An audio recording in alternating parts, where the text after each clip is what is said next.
Jodie here, Leicester Square. Well, I've just taken the eldest to M&M World and the Lego store in Leicester Square. Well worth a visit if you've got little ones, or even if you haven't. There's lots of fun.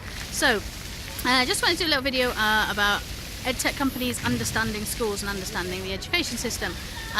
So, if you're an EdTech company startup and you've got a really great idea, but the last time you were in a classroom was when you were a student, then you can't assume that you understand what all teaching is like, even based on the experience you had. Of course your experience comes into play, but it's absolutely not the same as a teacher's experience, so you can't sell on that basis. You can't go into a school and expect to understand education, even if you only left education a year ago. And the other thing is, you can't understand education just from reading media headlines.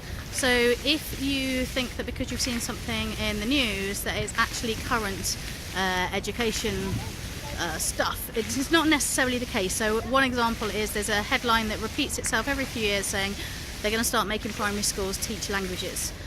So you as an EdTech person who's maybe got something to do with languages in your product and think, I'm going to talk to them and say, so you've all got to teach languages now, haven't you? And think that, I'm showing them up to date with the news. But firstly, it's just repeated all the time. Primary schools do teach languages. It's come and gone time and time again about teaching languages, and schools do it.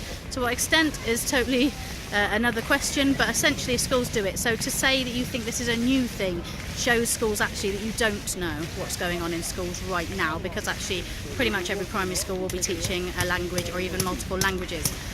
So don't use the headlines as a hook if you haven't spent time actually talking to teachers about them and discussing them and finding out more. Talking about them to them about, you've read this and is this true? Also things like, so I hear they're banning mobile phones in every secondary school, so what are you going to do about it?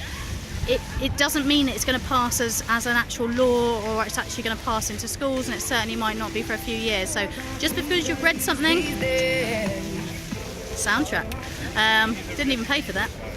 So if you've read something and you think, I'm going to use that to drop in to show I'm topical, be very careful, because actually it can put you on the back foot where schools go, no, that's just one over-sensationalized story about one school or one place that happened. That is not what's happening in my school.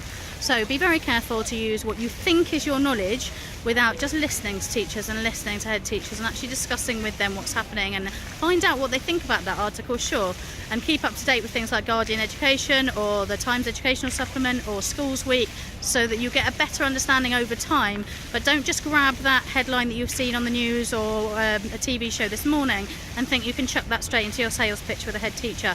It's not going to wash. Okay, so have a great day. I'm off to go and have a Chinese at Chinatown with my son. So bye.